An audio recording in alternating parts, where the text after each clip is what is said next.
Good afternoon, ladies and gentlemen. Shalom. I'm David Mensa, Israeli government spokesman. Today is Tuesday, the 4th of June, day 242 of the October 7th war, when Hamas's army of terror invaded our border.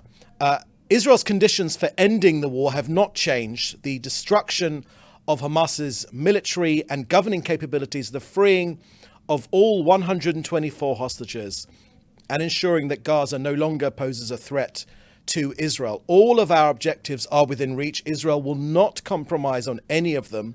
The precise framework proposed by Israel during the negotiations maintain these principles while establishing conditions for transition between the stages. Now, Hamas is preventing a hostage release deal. It unreasonably demands that the IDF exit the Gaza Strip and end the war. We will not leave Hamas in power so that they can repeat their rocket fire and the October 7th massacre. Now, the hostages. Last night, the IDF shared the devastating news with the families of 85-year-old Amiram Cooper, one of the founders of the Kibbutz Nir Oz, 80-year-old Chaim Perry, also from Kibbutz Nir Oz, 80-year-old Yoram Metzger, also from Kibbutz Nir Oz, and 51-year-old Israeli-British citizen Nadav Popplewell from Kibbutz Nirim.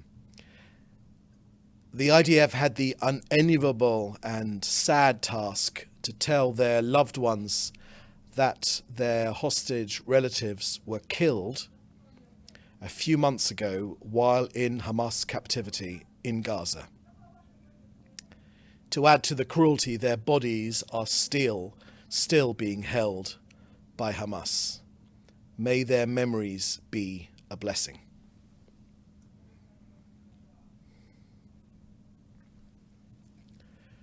To the north now, where Iran's proxy Hezbollah have increased rocket, drone and mortar fire against Israel. These attacks have caused significant fires. During last night, after more than 9 hours of firefighting, the fire crews brought the Amiyad fire under control. 18 firefighting teams from the north, from coastal and central districts, worked to gain control of fires alongside police and others. This morning, 4 planes from the Elad Air Firefighting Squadron were launched to help the firefighting teams get fires under control.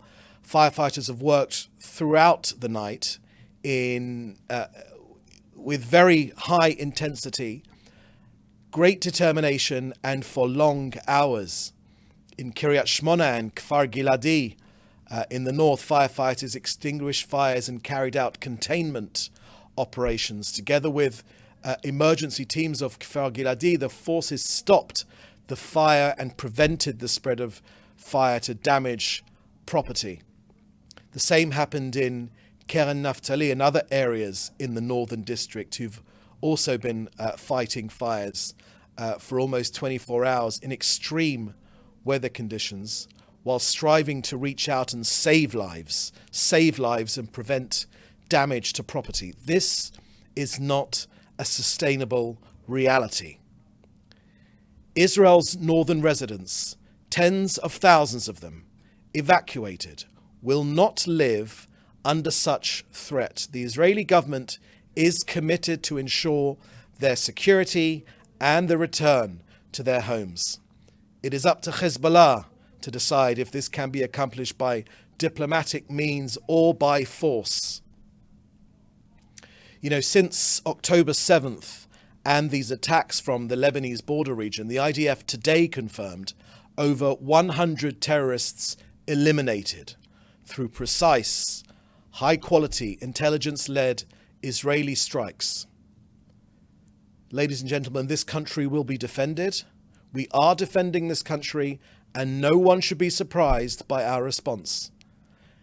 Hezbollah, just like Hamas, have the same Iranian-inspired script to start wars, then to lose them, all the while to cry victim and then repeat.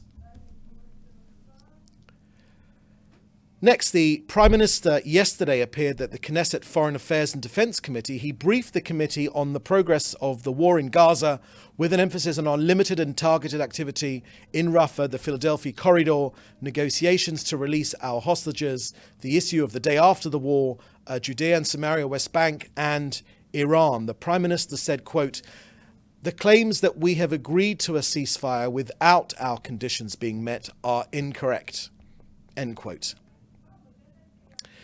Now, tomorrow we mark 57 years since the reunification of Jerusalem, our eternal capital. The Jewish people have had an unbreakable bond with Jerusalem, and the state of Israel has established its institutions of government and law there, the foundations of the only democratic state in the Middle East.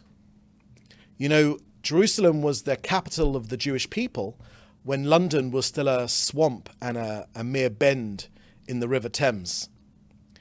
In Jerusalem, there is freedom of religion and worship for all religions. Indeed, the only time there has ever been freedom of access to all religious sites in Jerusalem has been since the city was reunified in 1967. So there's much to celebrate. Now an update from COGAT and their work coordinating aid into Gaza. Just a few hours ago, UNRWA complained that there was almost no fuel available in Gaza to operate critical plants. They called on Israel to provide access to water. So once again, today, UNRWA can tick that propaganda box on their checklist on their ongoing mission to embitter the lives of Gazans and perpetuate this conflict. So here are the facts. As we like to say here, the facts don't lie. The UN can bring fuel into Gaza every single day. They choose not to. In the last week of May, UNRWA coordinated 670,000 litres of fuel. It could have been double that amount. So UNRWA, instead of pointing the finger at Israel, maybe try taking responsibility for the things in your own control. UNRWA is unfortunately a hopelessly inefficient organisation. In contrast, yesterday, COGAT got 259 aid trucks into Gaza, 222 trucks via the Kerem Shalom crossing, 37 trucks via the Erez crossing. Israel won't stop expanding our efforts to facilitate humanitarian aid into the Gaza Strip. Since the beginning of the war, 31,000 trucks delivering more than 600,000 tons of humanitarian aid have entered Gaza. We are continuing to expand our efforts to facilitate humanitarian aid into Gaza. So that's the end of our briefing today. I will now take your questions, which you should put in the chat with your news outlet.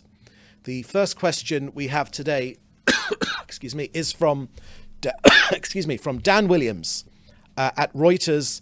And Dan asks, Qatar said today that it has yet to receive a clear Israeli position to wind down the Gaza war.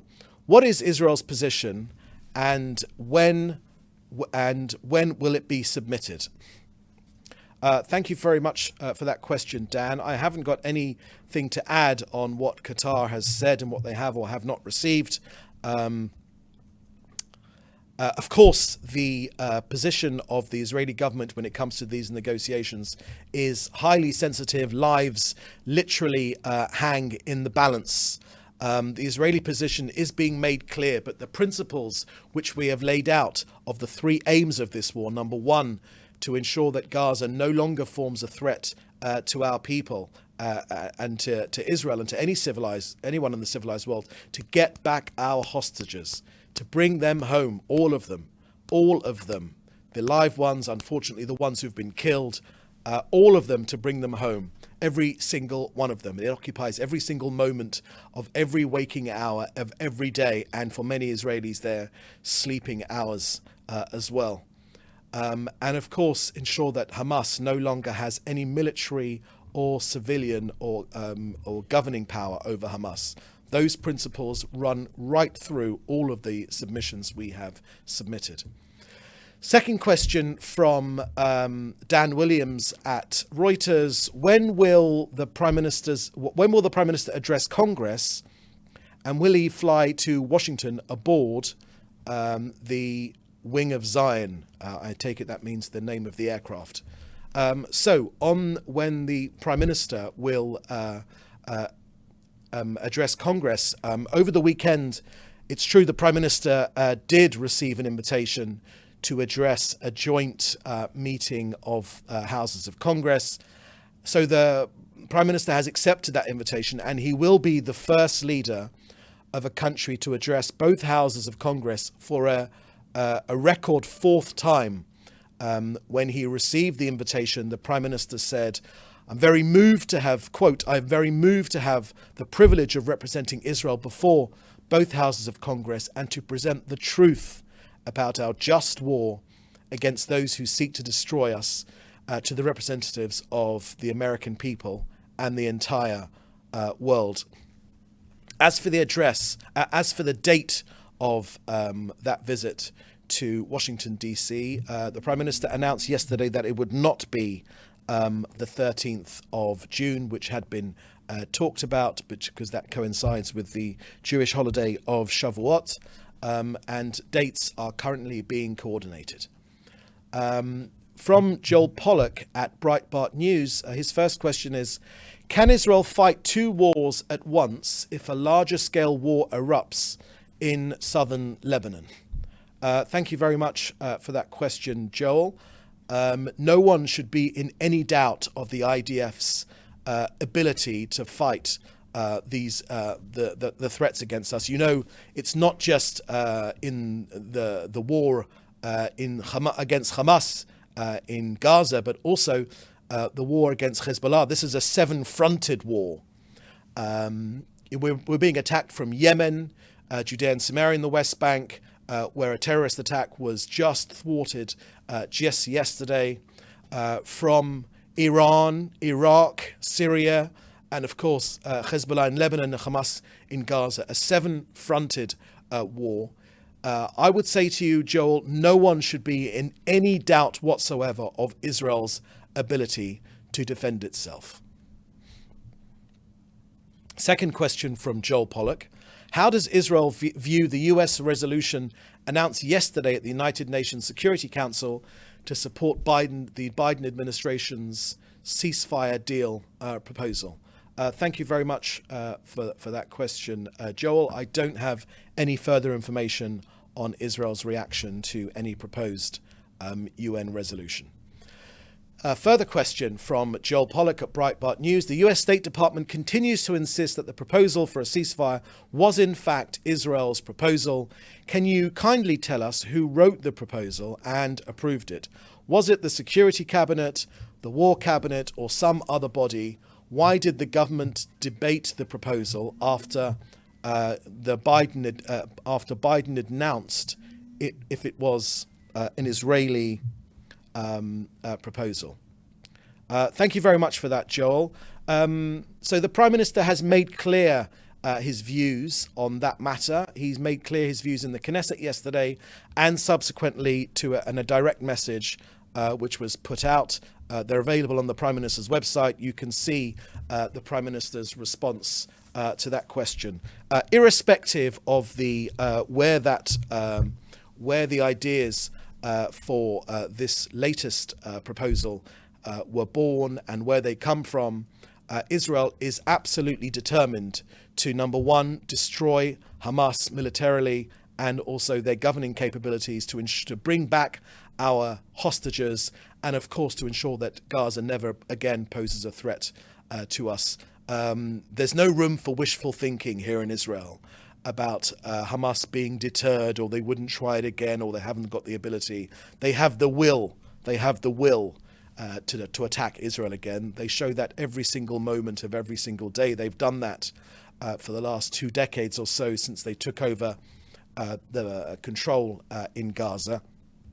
But Israelis, and for this matter, there is wall-to-wall support, are simply not willing to live next to this genocidal terrorist organization anymore. Israelis, when they go to bed, north, south, east, or west, need to ensure that they don't wake up at 6:30 in the morning with Hamas gunmen staring them in the face. We simply will not accept that possibility anymore. We've had these wars every 18 months or so, and this is the last one. Next question from Jim Williams at Zenga International News. Much has been made of the flow of international aid flowing into Gaza. Has there been any international aid being provided to the displaced residents of Israel? Thank you very much for that question, Jim. So, of course, we take care of our own people here in Israel. Yes, of course, it's difficult. More than 60,000 people displaced up north and from down south as well, a similar number. But the purpose of this war is to ensure that those people can go home and sleep safely in their beds. We're not looking for any handouts from anyone in terms of food aid right now, or ever for that matter. We want victory in this war against this genocidal terrorist army, and we will fulfill that objective. Next question from Fred Eager from Interplanetary News. An affiliated Hezbollah news outlet, Al Akbar, reports that Britain was warned that Lebanon that Israel will launch a large-scale offensive in mid-June. Do you confirm or deny that IDF ground operation in Lebanon is imminent? Thank you for that question, Fred. I've given all the comments I want to give about the situation on Israel's north in my briefing this afternoon, and you can see my comments right there. No one should be in any doubt of Israel's willingness to defend itself. Of course, we will always go for the diplomatic resolution if it's possible to push Hezbollah back to the Litani River, the 1701 UN resolution, which has not for one day ever been adhered to. But we, of course, would like a diplomatic resolution. But if that does not come to pass, then Hezbollah and their Iranian paymasters should be in no doubt about our determination to make sure that this country is defended. Next question from Junko Yasmin Utmazgin from Kyodo News. Firstly, what are the Israeli terms of the negotiations decided at the cabinet meeting last night? Thank you for that question, Junko. We haven't made any releases following any cabinet meetings that may have happened last night or even tonight for that matter.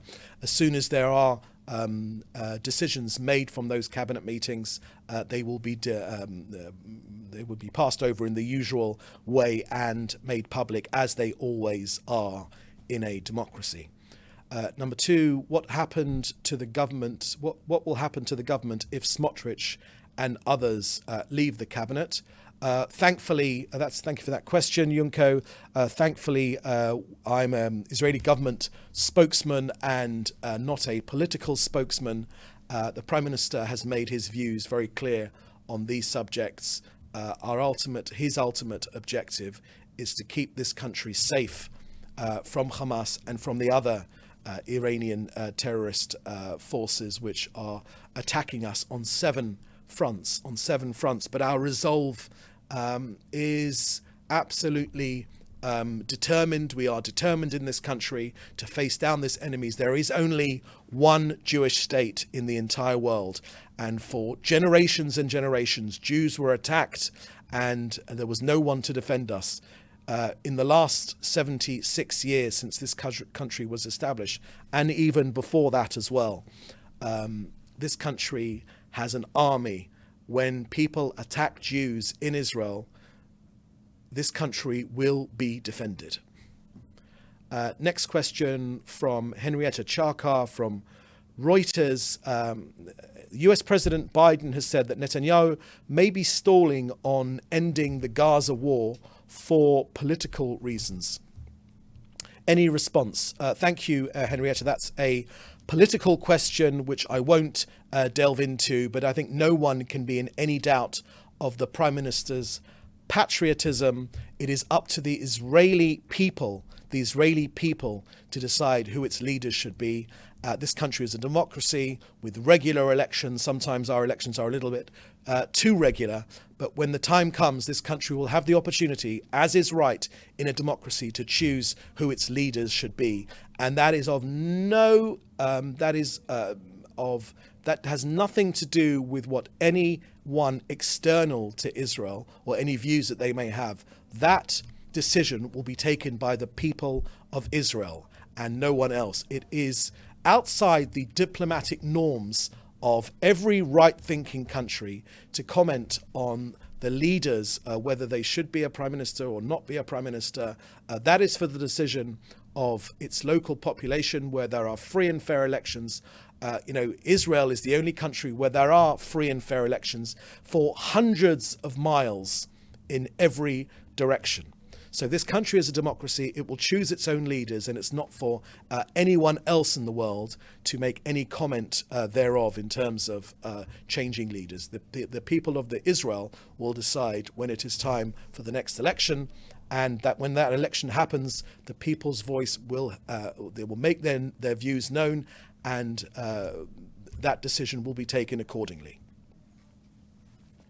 Next question from Henrietta Charkar from Reuters. The War Cabinet is meeting tonight to discuss fighting along the northern border. Is Israel shifting its policy on escalating in Lebanon? Thank you, Henrietta. I made my view. I made the Israeli government's views clear on the situation in Lebanon. This country will be defended. This is a situation which cannot continue. It is unthinkable that so many Israelis have been displaced from their home, from Israeli sovereign territory. This is an attack from Iran, the genocidal, fascist, Islamist government in Iran through their proxies here with Hezbollah and with Hamas, and these will be defended. They will be stood up to, and they will be defended.